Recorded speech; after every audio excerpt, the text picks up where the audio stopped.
Hello viewers, well here we are then. This is the foyer of E3 just over here, sort of the main foyer. Everybody walks in where the thousands of people, thousands of gamers that have come this year, and of course it's open to the public this year, come in.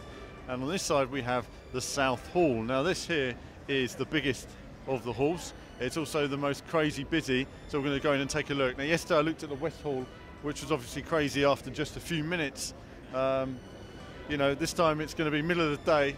We're going to get in here now and we're going to see what it's like in here. It's going to be absolute murder.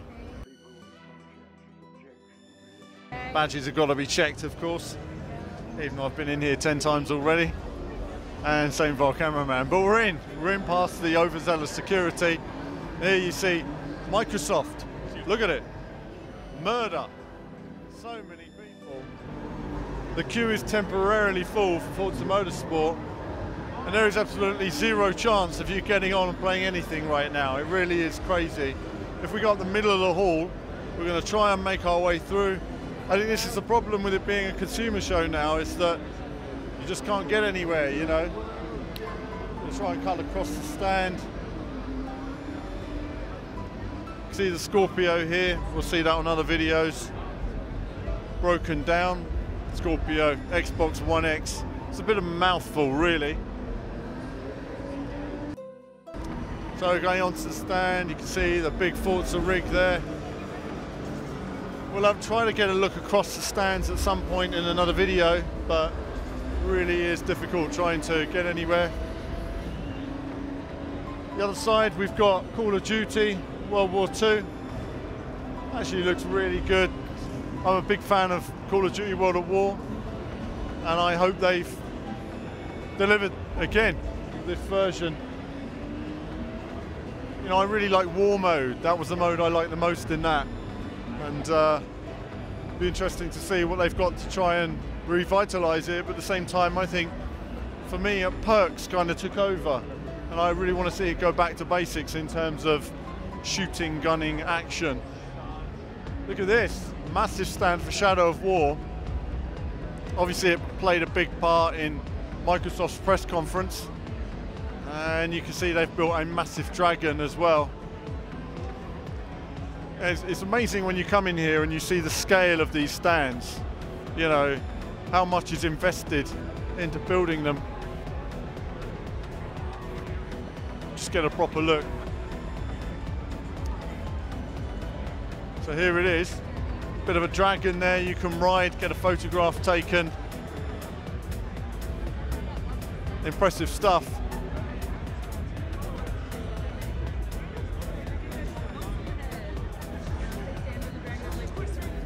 There we are, it's tricky getting on. So in front of us there we've got obviously Warner Brothers. You see the massive Activision stand. We got just further down there, we got Twitch. We're going to try working our way around.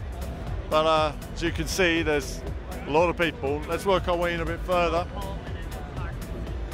See what else we can find. Wow, this massive stand is Ubisoft. Again, massive. I'm glad I'm not waiting in the queues, I can tell you that. The queues are, well, long for a lot of these games. Bit of Far Cry 5. The Crew 2's over there. Hopefully we'll get you guys some gameplay on that. Having to look where I'm going a bit because nobody else is. Bit of Far Cry. And Ubisoft appears to have a stage. So over behind me you can see dancers just over there. In the distance there. That's it. Zoom on in there. There's your dancers doing their thing. It's always a bit Ubisoft. I would venture onto the stand, but quite frankly we just won't get off it again looking at the amount of people there are. Let's move on. South Park, and of course over here, Bethesda behind me. Obviously always a big presence at E3, and especially since they've started their own, you know, conference and everything. really grown as a company in every way. And over there we have the massive Project Cars 2 sign. Let's go over and take a look at that. We're a car channel, got to be done. Now we're going to be looking at this on a separate report. I haven't done the report at this point, but we will be visiting those guys and take a look at what they've got in the latest build. Got a little rumble strip section. Nice to see.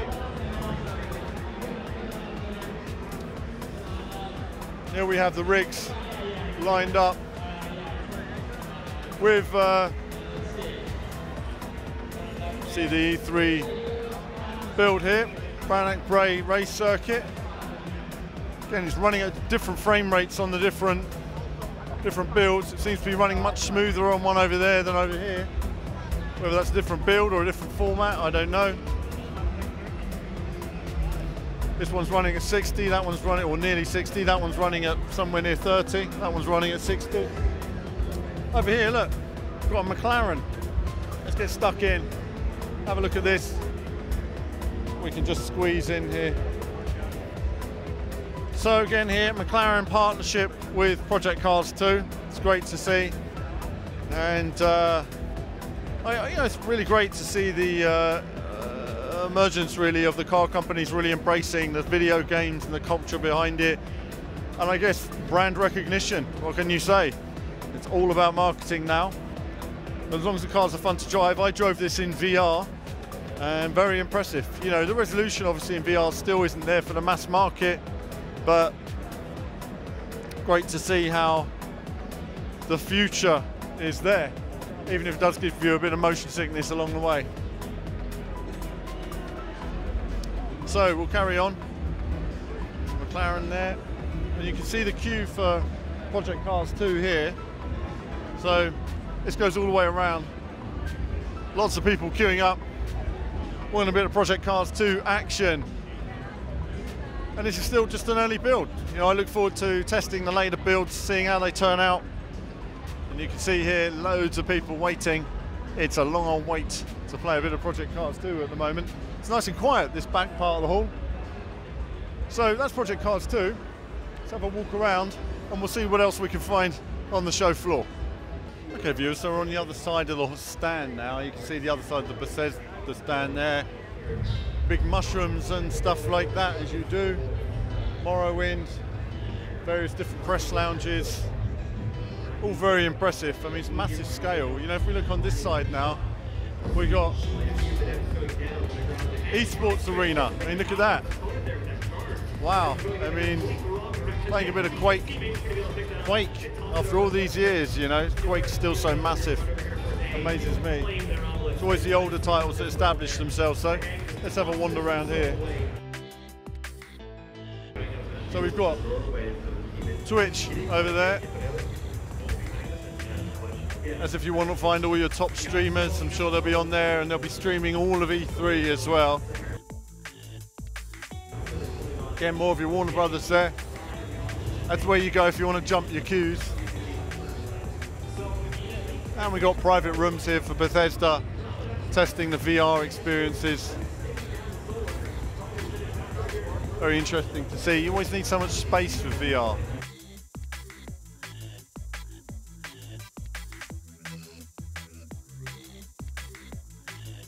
So obviously, you know, we've just seen the esports area over there. You've always got lots of sort of esport PC components here. We've got a company here called Bloody.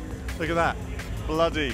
That's a name for a PC component company, isn't it? Not going to forget that in a hurry. Range of keyboards and mice that are there. Over the other side here, we've got Engadget and PC Gaming Show, of course, which took place the other day. And I haven't seen it myself.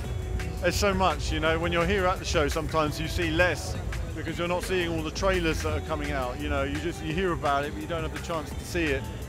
You're just sort of walking the floor and seeing what you can find. At the same time, you find a lot of stuff on the show floor that you wouldn't otherwise find if you were having a look. Now we've got something called DX Racer over there. We'll have a look, see what that is in a moment, shall we? Get stuck in. Let's go over to Hyperkin first. Now Hyperkin, they're the guys who made the Retron 5, which is my old We have this sort of open area here, don't we? Army zone.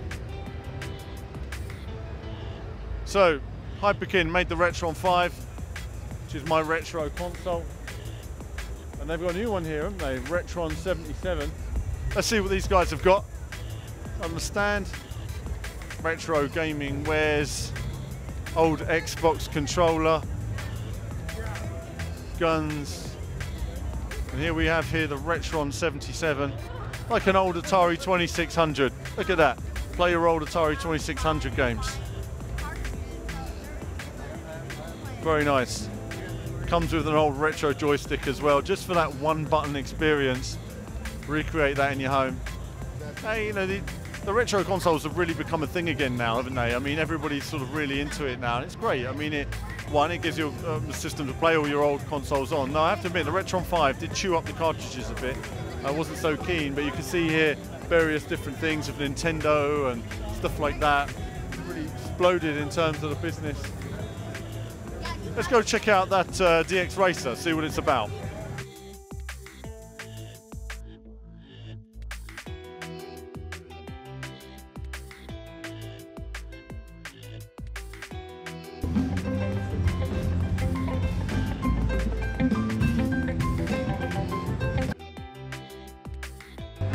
Certainly a lot of space in this area, lots of space, it's nice. It's the only area where I've seen space in the show.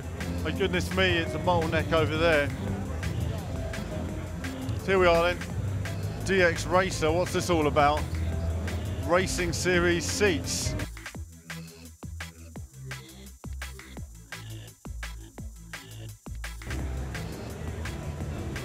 Well, there you have it.